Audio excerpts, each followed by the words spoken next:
Good afternoon, everybody. In today's lessons of fun with the Chevy Blazer, pull the vacuum on it. The air conditioner was leaking, just went out for some reason. I figured when I was messing around with the pump, I probably broke something or whatever. When I was rebuilding the engine, I figured operator error. So went down and bought one of the manifold kits, and was going to pull a vacuum on it, and there was just a little bit of pressure. I took off the wrong valve cap on the high pressure when I was trying to figure out to put the Freon in, and I figured it was low, but actually refrigerant, whatever. Anyway, I heard a little hissing. There's a little bit of pressure, maybe 1 psi in the system, and it was held on by the cap here. It turns out this was leaking. The high pressure side was leaking, and let me get this out here for you. I went down and bought the valve repair kits, but this one on the high pressure has a reverse valve in it. So I had to vacuum it out anyway, but there's no Schrader in there. It's in backwards. It's like a pressure relief. So if your car is leaking and you can't figure out why it's leaking the Freon out, but it holds a vacuum for 30 minutes, that's the problem. So this old valve here was holding the vacuum, or it held vacuum, but because it's a backwards valve, but the cap on here was on so tight it held the pressure in, and when I did the engine I probably bumped it or knocked it or just broke the seal somehow.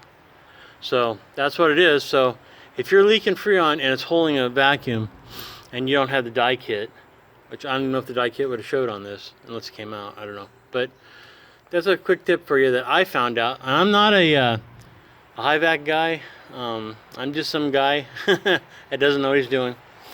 I'm playing with Freon, or R134.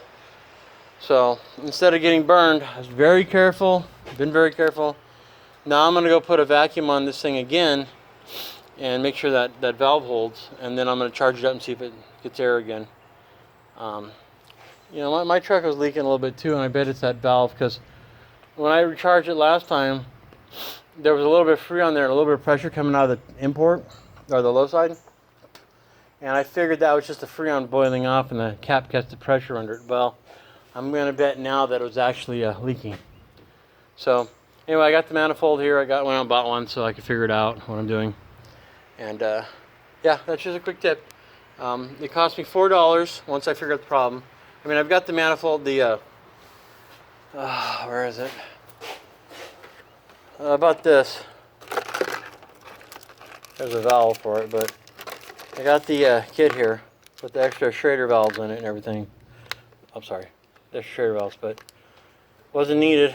Maybe I'll use it on my truck in Toyota if I need it. But I just had to go buy this valve, replacement valve. Went down to Advanced Auto, picked it up, $4.99 or something.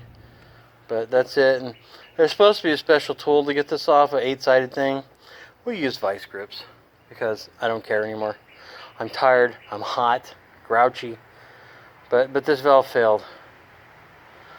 So I don't know. Hopefully I never have to do this again. The question is, did I mess that up so I can't put my thing on? Let's see. Hold on. All right, we're good. Just thought about that just now. Okay, we're good. So let me pull a vacuum on this and hopefully everything worked. But that's a quick tip for you. I haven't seen that documented anywhere. I just found it because I made a mistake and pulled the wrong port off to see what my pressure, my refill thing fit on there. So only because I made that mistake I found this. All right, everybody, it's NCP. Have a great weekend. Have a good one.